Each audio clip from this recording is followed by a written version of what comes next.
الحمد لله رب العالمين، والصلاة والسلام على سيد الأنبياء والمرسلين سيدنا ونبينا محمد وعلى آله وصحبه أجمعين. أما بعد، فأعوذ بالله من الشيطان الرجيم. بسم الله الرحمن الرحيم. قل إن كنتم تحبون الله فاتبعوني يحببكم الله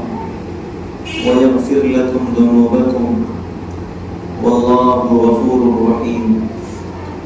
وقال النبي صلى الله عليه وسلم: من أحب سنتي فقد أحبني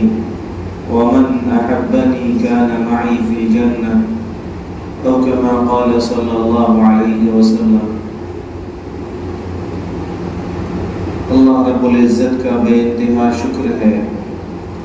اس کا کرم ہے اور اس کا احسان ہے کہ اس نے ہمیں اور آپ کو ایمان کی دولت عطا فرمائی اور ہم سب کو اپنے محبوب نبی، آخری نبی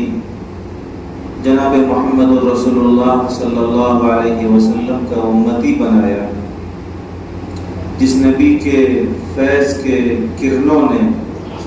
پوری دنیا کو روشن کیا، جس نبی نے اپنے اخلاق کے ذریعے، اپنے کردار کے ذریعے، اپنی تعلیمات کے ذریعے اور اپنی ہر طرح کی سنتوں کے ذریعے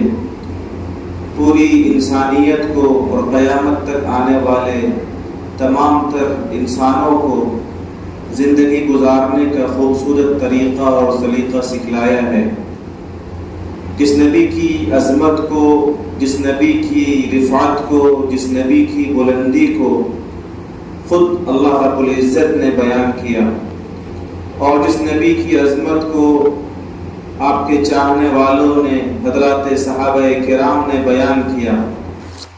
بڑا مشہور شعر ہے جو ہم سنتے رہتے ہیں،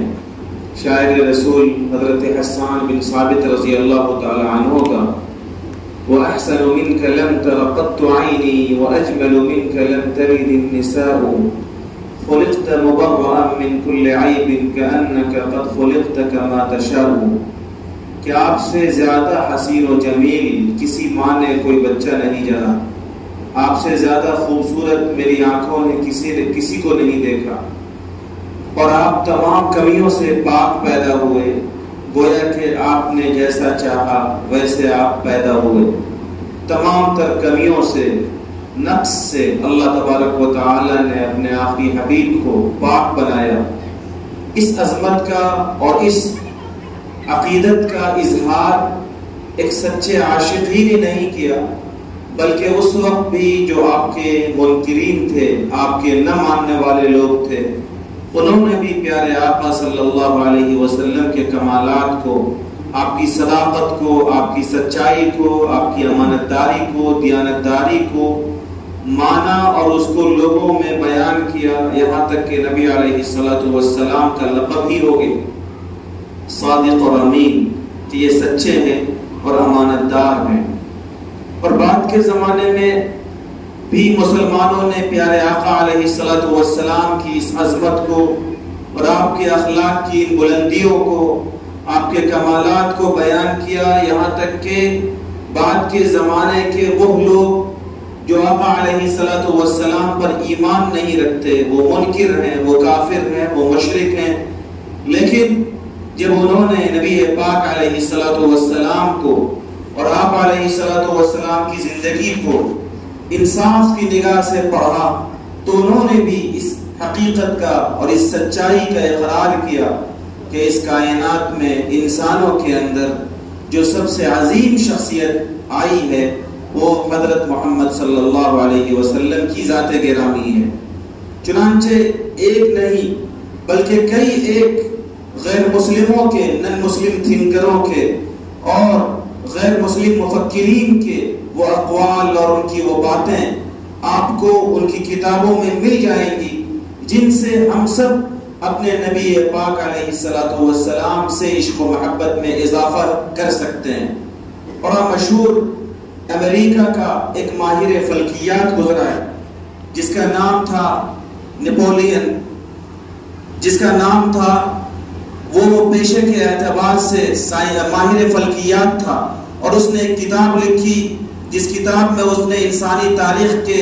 100 عظیم ترین انسانوں کا تذکرہ کیا. ایسے 100 لوگ جنہوں نے اس کی نگاہ میں انسانیت کو سب سے زیادہ بہترین تعلیمات دیے اور جنہوں نے انسانوں کو بغیر مذہب کی تفریق کے زندگی گزارنے کا سب سے خوبصورت طریقہ سکھایا. مائیکل ہرٹ اس کا نام تھا. اس نے ان 100 لوگوں کی فہرست میں سب سے اوپر اور سب سے پہلے نمبر پر جس شخصیت کا تذکرہ کیا ہے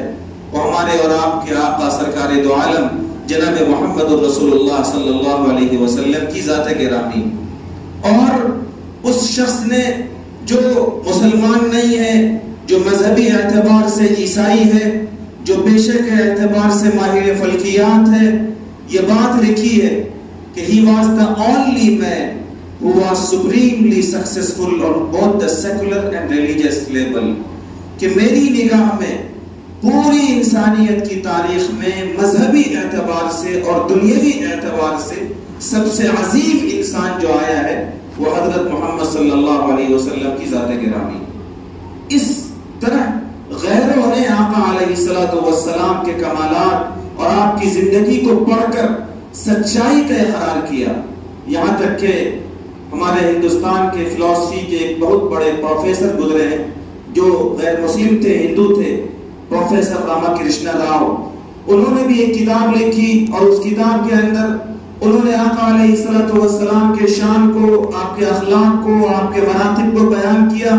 باضابطہ پوری کتاب لکھ ڈالی، محمد the prophet of اسلام، پیغمبر اسلام حضرت محمد صلی اللہ علیہ وسلم. ان کی ذات کیسی تھی، ان کے اخلاق کیسے تھے، ان کے کردار کیسے تھے، اپنوں کے ساتھ غیروں کے ساتھ ان کے معاملات کیسے تھے. اور اس کتاب میں اس نے یہ بات اور سچی بات لکھی ہے کہ اگر اس انسانیت کے لیے کسی شخصیت کو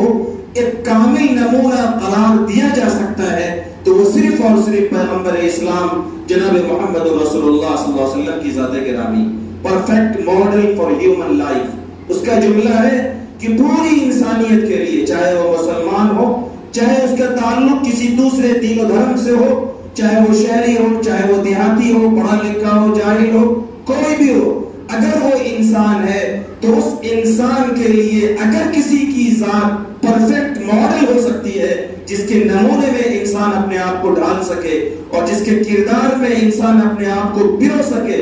جس کی زندگی کو پڑھ کر، جس کی زندگی کو سمجھ کر، جس کو انسان اپنے لیے ہیرو، اپنا رہنما اور اپنا آئیڈیل، اپنا قائد بنا سکے، تو وہ شخصیت صرف اور صرف پیغمبر اسلام حضرت محمد مصطفیٰ صلی اللہ علیہ وسلم کی ذات گرامی. میرے بھائی، میں یہ باتیں آپ کے سامنے اس لیے عرض کر رہا ہوں کہ اس وقت پوری دنیا کے اندر ایک منصوبہ بند سازش رچی جا رہی ہے جہاں اس وقت مسلمانوں کو اور ملت اسلامیہ کو پورے عالم میں مختلف مسائل سے اور مختلف پریشانیوں سے، مختلف مشکلات سے سامنا ہے. جہاں ایک طرف فلسطین میں قتل و غارت گری کا وہ ننگا ناچ ہے جو ہمارے دلوں کا ناسور بنا ہوا ہے، وہیں دوسری طرف ہم جس ملک کے اندر رہتے ہیں، جس ملک میں گنگا جمنی تہذیب کو ہم مثالوں میں پیش کیا کرتے ہیں، جس ملک کے اندر تمام مذاہب کے ماننے والوں کی آپس کے پیار و محبت کو مثالوں میں لوگ بیان کرتے ہیں، جس ملک کے اندر مذہبی رہنماؤں کے ساتھ احترام و عقیدت کو لوگ اسٹیج کے ذریعے سے فخریہ بیان کرتے ہیں، آج ایک سازش کے تحت اس ملک کے اندر یہ بات حکومت کی پشت پناہی میں بڑی مضبوطی کے ساتھ کی جا رہی ہے کہ وقت کے خبیث الفطرت اور چھچھورے قسم کے، گندے قسم کے بدترین انسان، اس کائنات کے سب سے عظیم ہستی، جس کی عبقریت کا، جس کی عظمت کا، جس کے اخلاق کی بلندی کا، جس کی سیرت و کردار کی رفعت کا اقرار اپنوں کے علاوہ غیروں نے کیا، آج اسٹیج پر بیٹھ کر آقا علیہ السلام کی شان میں کھلے عام گندگیاں بکی جا رہی ہیں اور چھچھوڑے پن کی انتہا کی جا رہی ہے. ایسے حالات میں ایک وہ مسلمان جو کلواہی کا رہنے والا ہے، ایک وہ مسلمان جو آقا علیہ السلام سے محبت کا اظہار کرتا ہے، وہ پوچھتا ہے کہ ملک میں جب اس طرح کے حالات ہوں کہ سوشل میڈیا کے زمانے میں میڈیا کے کلپ کے ذریعے سے ہمارے کانوں تک ان پنڈتوں کے اور ان وقت کے چھچھورے قسم کے انسانوں کی گندگیاں پہنچ رہی ہیں، جو آڈیو اور ویڈیو سننے کے قابل نہیں ہے، جس نے اس کائنات کے سب سے خوبصورت انسان، جس نے اس کائنات کے اللہ رب العزت کے بعد سب سے برگزیدہ ہستی کی شان میں ایسی گستاخیاں اور ایسی ذلت آمیز باتیں بکی ہیں جس کو سن کر انسانیت شرما جائے، جس کو سن کر انسانیت بوکھلا جائے کہ یہ بول کیا رہا ہے۔ ایک مسلمان پوچھتا ہے کہ ہم کیا کریں، ہمیں کیا کرنا چاہیے؟ لا الہ الا اللہ محمد رسول اللہ ہمارا کلمہ ہے، ہم اللہ کی وحدانیت کا اقرار کرتے ہیں اور ہم جناب محمد رسول اللہ صلی اللہ علیہ وسلم کی نبوت اور رسالت کو مانتے ہیں، اور ہمارا یہ عقیدہ ہے کہ جب تک محمد مصطفیٰ صلی اللہ علیہ وسلم سے، اپنی جان سے، اپنے ماں باپ سے، اپنی اولاد سے، دنیا جہان کی ساری چیزوں سے بڑھ کر اپنے آقا سے ہمیں محبت نہ ہو جائے، ہمارا ایمان مکمل نہیں ہے۔ لا یؤمن احدکم حتی اکون احب الیہ من والدہ وولدہ والناس اجمعین۔ فرمایا ہمارے آقا نے کہ لوگوں، تم میں سے کسی کا بھی ایمان مکمل نہیں ہو سکتا جب تک کہ میری ذات تمہارے نزدیک تمہارے ماں باپ سے، تمہاری اولاد سے اور دنیا جہان کے تمام لوگوں سے زیادہ محبوب نہ ہو جائے۔ ایک مسلمان پوچھتا ہے کہ جب اس ملک کے اندر اس طرح کی گندگیاں بکی جا رہی ہیں تو ہم کیا کریں؟ ہم کیا کریں اور ہم کیا کر سکتے ہیں؟ یہی سوال کیا تھا خلیفہ ہارون رشید نے اپنے وقت کے سب سے بڑے عالم اور اپنے وقت کے امام سیدنا امام مالک رضی اللہ تعالی عنہ سے کہ حضرت، اگر کوئی شخص نبی کی شان میں بدتمیزی کرے، اگر کوئی شخص نبی کی شان میں گستاخی کرے تو ایک مسلمان کو کیا کرنا چاہیے؟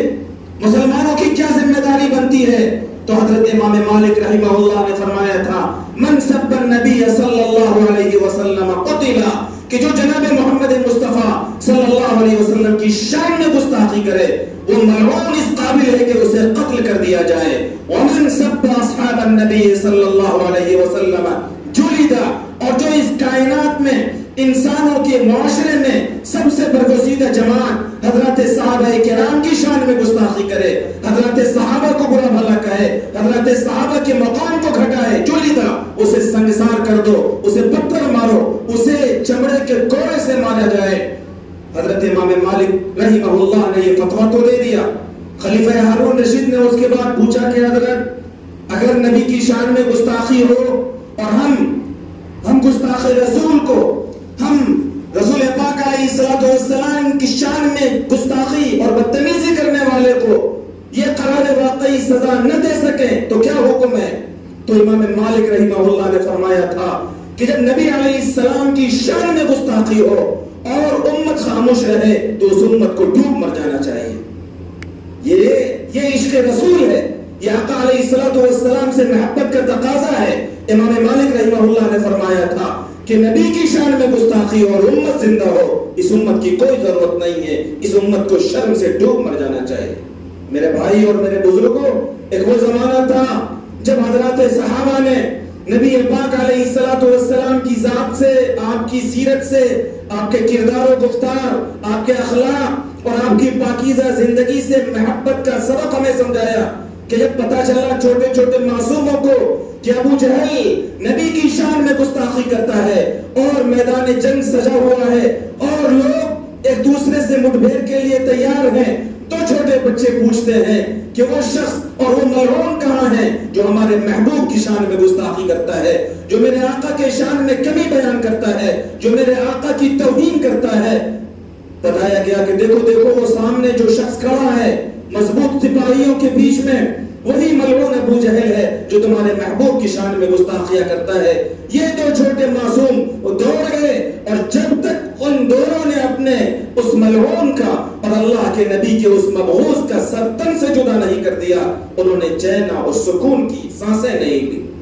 ایک وہ وقت تھا جب غزوہ احد میں نبی علیہ السلام کے بارے میں یہ افواہ اڑ گئی کہ آقا علیہ السلام شہید کر دیے گئے، آقا علیہ الصلوۃ والسلام اپنے بہت سارے جانثاروں کی طرح اب اس دنیا میں نہیں رہے. یہ افواہ اڑنی تھی کہ مدینے میں کھلبلی مچ گئی, لوگ پریشان ہو گئے, اور ایک خاتون, ایک انصاری خاتون نے ہمیں اور آپ کو محبت کا سبق سمجھایا. بھاگی ہوئی آئی, پوچھا کیا ہوا میرے محبوب کو؟ کسی نے کہا کہ تمہارے باپ کی بھی شہادت ہو گئی. کہا کہ باپ کو چھوڑو, میرے محبوب کو بتاؤ. کسی نے کہا کہ تمہارے بیٹے کی بھی شہادت ہو گئی. کہا بیٹے کو چھوڑو, میرے محبوب کو بتاؤ. اس نے کہا کہ تمہارے شوہر کا بھی انتقال ہو گیا. یہ انصاری صحابی جس کو خبر دی جا رہی ہے کہ باپ بھی نہیں رہے, بھائی بھی نہیں رہا, شوہر بھی نہیں رہا, بیٹے کی بھی شہادت ہو گئی. ہر سوال کے جواب میں اس کا ایک ہی سوال تھا کہ میرے محبوب کا کیا حال ہے یہ بتاؤ. اور پھر بتایا گیا کہ آقا علیہ الصلوۃ والسلام الحمدللہ ویسے ہیں جیسا تم چاہتے ہو, وہ صحیح سالم ہے, انہیں کچھ نہیں ہوا. تو اس عورت نے کہا کل مصیبت بعدک جلل یا رسول اللہ, اے میرے محبوب اگر آپ صحیح سالم ہیں تو دنیا کی ساری مصیبت ہیچ ہے, دنیا کی ساری مصیبتیں اور سارے غم ہیچ ہیں, سارے غم کم ہیں اگر اے محبوب آپ سلامت ہیں. میرے بھائی اور میرے بزرگوں, کیا اس وقت ہم اپنے عشق اور اپنے محبت رسول کو جانچنے کے لیے یہ کہہ سکتے ہیں کہ اگر رسول اللہ صلی اللہ علیہ وسلم کی شان میں گستاخی کی جا رہی ہے اور ہم اپنے گھروں کے اندر سکون اور چین کے ساتھ یوں ہی غفلت کے ساتھ بیٹھے ہوئے ہیں, تو کیا ہم اپنے آپ کو ایک سچا عاشق اور ایک سچا محب نبی تصور کر سکتے ہیں؟ میرے بھائی, آج ضرورت اور ذمہ داری ہم سب کی یہ بنتی ہے کہ ایسے نازک حالات میں جہاں ہم جمہوری ملک میں رہتے ہوئے قانون کو اپنے ہاتھ میں نہیں لے سکتے, لیکن ساتھ ہی رسول اللہ صلی اللہ علیہ وسلم سے اگر محبت اور یقین ہے, کیونکہ اس کے بغیر میرے اور آپ کے ایمان کا کوئی اعتبار نہیں ہے, کیا اس محبت رسول کا اور اس کے رسول کا یہ تقاضا نہیں ہے کہ آقا علیہ الصلوۃ والسلام کی سنت کو اور آپ کے کردار کو, آپ کی تعلیمات کو اپنی زندگیوں میں ہم نافذ کریں؟ کم از کم ہم اپنے محبوب کو یہ تو کہہ سکیں گے کہ میرے آقا آپ کی شان میں توہین کی گئی, ہم کچھ نہیں کر سکتے تھے, لیکن ہم نے یہ عزم کر لیا تھا کہ اب آپ کی سنت اور آپ کی تعلیمات کے ساتھ میری زندگی گزرے گی. اور آپ کی شان میں جب بھی توہین کی گئی اور آپ کی شان میں جب بھی کمیاں بیان کی گئی, تب ہم نے اپنی زندگیوں میں آپ کی سنت کو اور آپ کی شریعت کو نافذ کرنے کے لیے ایک نیا عزم کیا اور ہم اپنی زندگی میں بدلاؤ لے کر کے آئے. میرے بھائی, اگر ہم لوگوں نے اتنا بھی کر لیا کہ اپنے آپ کو بدل لیا, اپنے نوجوانوں کو آقا علیہ الصلوۃ والسلام کی سنت کی روشنی میں آپ کو تعلیمات اور آپ کے کردار میں ڈال لیا, تو یقیناً صحیح معنوں میں یہی محبت رسول اور عشق رسول کا تقاضا ہے. میں نے قرآن مجید کی اس آیت کی تلاوت کی. اللہ فرماتے ہیں قل ان کنتم تحبون اللہ فاتبعونی, اے نبی آپ ان لوگوں سے کہیے کہ اگر تم اللہ سے محبت کا دعویٰ کرتے ہو تو نبی سے سچی محبت کرو, اور نبی سے سچی محبت کا دعویٰ ہے فاتبعونی, تو تم نبی کی اتباع کرو. یحببکم اللہ, نبی کی سنتوں کو اور نبی کے کردار کو, نبی کے گفتار کو اپنی زندگیوں میں لاؤ گے, نبی کی تعلیمات میں اور نبی کی سنتوں میں اپنے آپ کو ڈھالو گے, تو تم نبی کے محبوب بن جاؤ گے. اور جب تم نبی کے محبوب بن جاؤ گے یحببکم اللہ, تو اللہ بھی تمہیں اپنا محبوب بنا لے گا. ویغفر لکم ذنوبکم, اور جب تم اللہ کے محبوب بن جاؤ گے تو اللہ تمہارے تمام گناہوں کو معاف کر دے گا. بتایا گیا کہ آقا علیہ الصلوۃ والسلام سے محبت اللہ سے محبت کی دلیل ہے, اور آقا علیہ الصلوۃ والسلام سے محبت کا معیار یہ ہے کہ نبی پاک علیہ الصلوۃ والسلام کی سنتوں کو اپنی زندگیوں میں لاگو کیا جائے. ایک حدیث میں آپ علیہ الصلوۃ والسلام نے ارشاد فرمایا من احیا سنتی فقد احبنی, من احب سنتی فقد احبنی, جس نے میری سنتوں سے محبت کی اس نے مجھ سے محبت کی. ومن احبنی کان معی فی الجنہ, اور جو مجھ سے محبت کرتا ہے وہ میرے ساتھ جنت میں ہوگا. ایک جگہ آپ نے فرمایا من احیا سنتی فقد احیانی, جو میری سنتوں کو زندہ کرتا ہے وہ مجھے زندہ کرتا ہے, میرے کردار کو, میری تعلیمات کو زندہ کرتا ہے. ومن احیانی کان معی فی الجنہ, اور جو مجھے زندہ کرتا ہے وہ میرے ساتھ جنت کے اندر ہوگا. موجودہ زمانے میں جب کہ ہر طرف فساد ہے, بگاڑ ہے, ہم سماج کے بندھنوں میں جکڑے ہوئے ہیں, جب سنت و شریعت کی بات کی جاتی ہے تو ہمیں لگتا ہے کہ شاید یہ بہت مشکل کام ہے, ہمارا نکاح سنت کے مطابق کیسے ہو سکتا ہے, سماج کے لوگ ناراض ہو جائیں گے, ہمارا لباس, ہمارا چہرہ مہرا ہمارے گھر کی عورتوں کی تہذیب یہ سنت کی روشنی میں کیسے سم ہو سکتی ہے جب ہم دنیا سے کٹ جائیں گے؟ آقا علیہ الصلوۃ والسلام نے شاید ایسے ہی زمانے کے بارے میں فرمایا تھا، من تمسک بسنتی عند فساد امتی فلہ اجر 100 شہید، کہ جب میری سنتوں پر عمل کرنا مشکل ہو جائے اور جب میری سنتوں پر عمل کرنا دشوار ہو جائے، میری امت میں فساد اور بگاڑ کے عام ہونے کی وجہ سے، تو ایسے نازک حالات میں، ایسے مشکل حالات میں جو شخص میری سنت پر عمل کرے گا اسے اللہ رب العالمین 100 شہیدوں کا ثواب عطا فرمائے گا۔ جس طرح ایک شہید اپنی جان، اپنا مال، اپنا سب کچھ لے کر اللہ کے راستے میں نکل جاتا ہے، وہ زخم پر زخم کھاتا ہے، وہ تلوار پر تلوار کھاتا ہے، اس کے پورے وجود کو گولیوں سے، برچوں سے، تلواروں سے بھون دیا جاتا ہے، پھر بھی وہ پیارے آقا علیہ الصلوۃ والسلام کے دین کے تحفظ کے لیے ہر قیمت پر میدان میں ڈٹا رہتا ہے۔ آقا علیہ الصلوۃ والسلام نے فرمایا، جس طرح میرا وہ عاشق جو میدان کارزار میں میرے دین کی سربلندی کے لیے زخموں پہ زخم کھاتا ہوا شہید ہو جاتا ہے، امت میں فساد اور بگاڑ کے وقت جو آدمی میری سنت پر عمل کرے گا، ظاہر سی بات ہے سماج کے لوگ تانے کسیں گے، دنیا والے جملے کسیں گے، دنیا کے لوگ اس پر بھکتیاں کسیں گے، دنیا کے لوگ اسے طنز و تشنیع کا نشانہ بنائیں گے۔ آقا علیہ الصلوۃ والسلام فرماتے ہیں، ان تمام تر تانوں کو برداشت کرنے والا گویا اسی شہید کی طرح ہے جو زخم کو برداشت کرتا ہے لیکن میری سنت سے انحراف نہیں کرتا۔ میرا یہ عاشق بھی ہر تانے کو برداشت کرتا ہے لیکن میری سنت کو نہیں چھوڑتا، فلہ اجر 100 شہید، تو ایسے میرے عاشق کو بھی اللہ 100 شہیدوں کے برابر ثواب عطا فرمائے گا۔ اور پھر ہم جو نمازیں پڑھتے ہیں،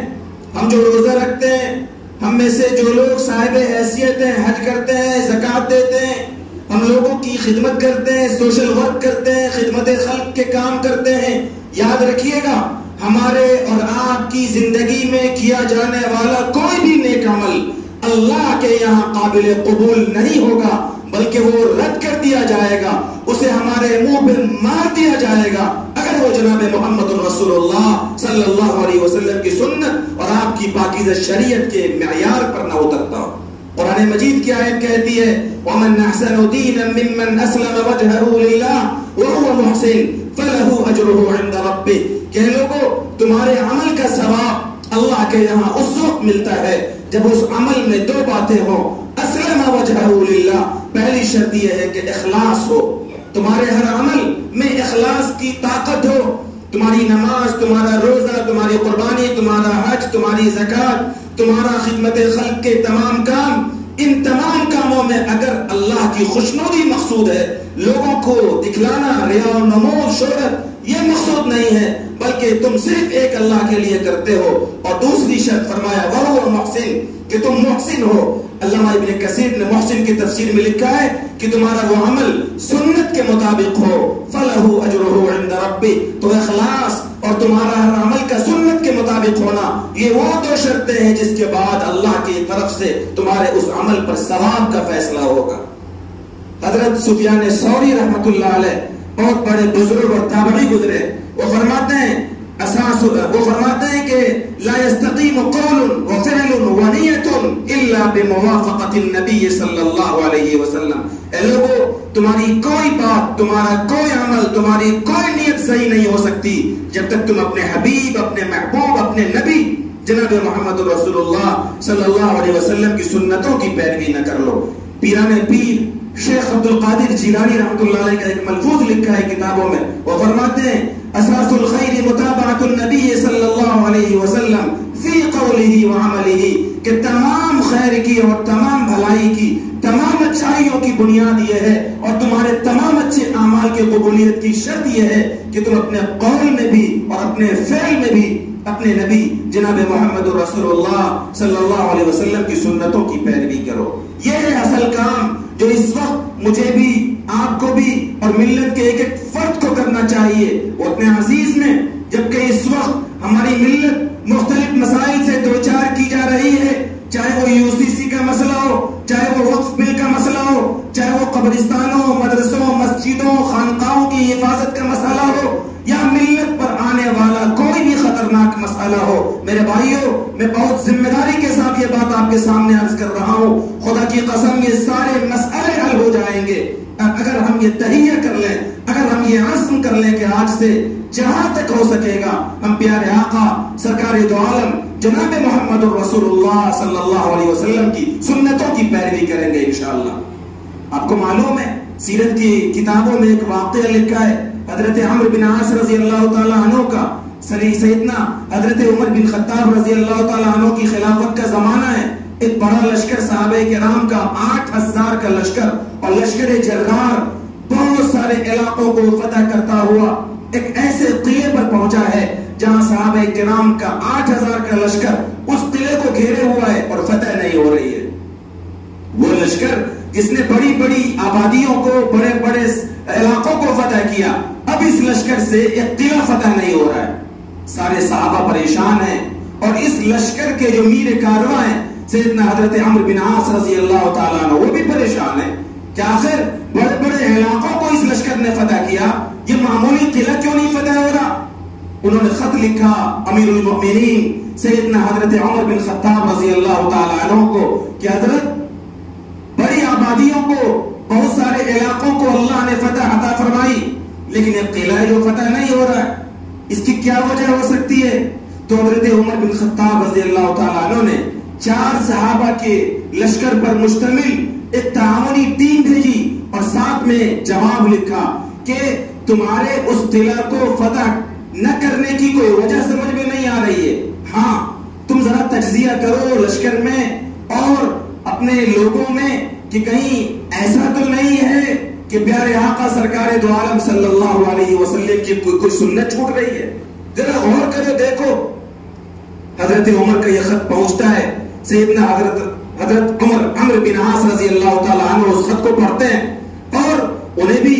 چوکنا اور وہ بھی پریشان ہوتے ہیں، حیرت میں مبتلا ہوتے ہیں کہ آخر حضرت نے یہ بات کیسے لکھی. یہ تو سچے عشاق رسول کا قافلہ ہے اور انہوں نے نبی کی محبت میں تو اپنے گھر بار کو چھوڑا ہے، اپنی جان کو لے کر یہ نکلے ہوئے ہیں. بھلا ان عشاق رسول سے سنت چھوٹ جائے ایسا کیسے ہو سکتا ہے. لیکن پھر بھی انہوں نے لشکر کو جمع کیا اور فرمایا کہ دیکھو امیر المومنین کا یہ خط آیا ہے کہ یہ جو قلعہ ہے یہ فتح اس لیے نہیں ہو رہا ہے کہ شاید کوئی سنت ہم سے چھوٹ رہی ہے. ذرا تم لوگ غور کرو کہ کہیں پیارے آقا کی کوئی سنت تو نہیں چھوٹ رہی. اب صحابہ نے غور کیا تو کچھ صحابہ کرام نے بتایا کہ حضرت بات ایسی ہے کہ اس قلعے کو فتح کرنے کے چکر میں ایسی مصروفیت ہوئی اور اس جنگ میں ہماری توجہ ایسی لگی ہوئی ہے کہ کچھ لوگوں نے ہم میں سے مسواک کرنا چھوڑ دیا ہے. ہم مسواک نہیں کر پا رہے. مسواک کرنا یہ آقا علیہ الصلوۃ والسلام کی وہ عظیم سنت ہے کہ آپ فرماتے ہیں کہ اگر میری امت پر مجھے پریشانی کا اندیشہ نہ ہوتا لأمرتهم بالسواک عند كل صلاة تو ہر نماز کے وقت میں انہیں مسواک کرنے کا حکم دے دیتا. تو کچھ صحابہ نے مسواک کرنا چھوڑ دیا ہے جنگ کی وجہ سے، ٹائم نہیں مل رہا.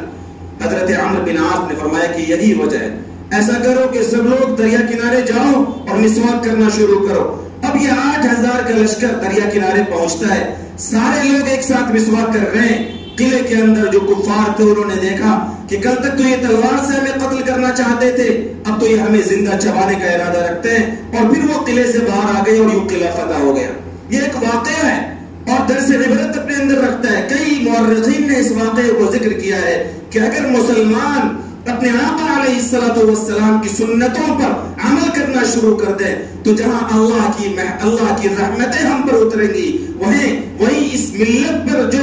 جو خطرناک سازشیں رچی جا رہی ہیں، جن خطرناک حالات سے ہم اور آپ دوچار ہیں، اللہ کی ذات سے یہ یقین ہے کہ یہ خطرناک حالات اور یہ خطرناک سازشیں انشاءاللہ دھیرے دھیرے کر کے ختم ہو جائیں گی. اس لیے میرے بھائی اور میرے بزرگوں، موجودہ وقت میں جبکہ وقت کی حکومتوں کی پشت پناہی میں کھلے عام ہمارے اور آپ کے محبوب آقا سرکار دو عالم صلی اللہ علیہ وسلم کی شان میں گستاخیاں کی جا رہی ہیں، میری بھی آپ کی بھی ہمارے ایک نوجوان بچوں کی بھی ذمہ داری ہے کہ ایک عزم کریں، ایک حوصلہ کریں کہ ہم جہاں تک کر سکتے ہوں اپنے محبوب صلی اللہ علیہ وسلم کی سنت کو اپنے زندگیوں کے اندر نافذ کریں گے انشاءاللہ. کرتے ہیں یہ وعدہ انشاءاللہ.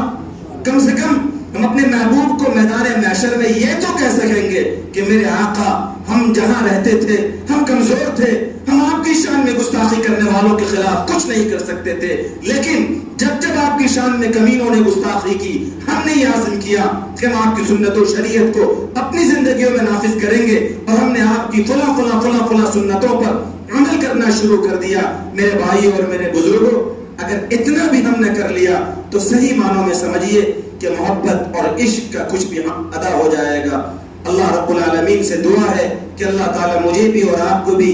اپنے نبی ہمارے آقا سرکار دو عالم صلی اللہ علیہ وسلم کی سچی محبت، آپ کے سچا عشق عطا فرمائے۔ اللہ تعالیٰ مجھے آپ کو آقا علیہ الصلوۃ والسلام کی سنتوں کے مطابق اپنی زندگی گزارنے والا بنائے۔ اللہ تعالیٰ ان باتوں پر عمل کرنے کی توفیق عطا فرمائے۔ وآخر دعوانا ان الحمد للہ رب العالمین۔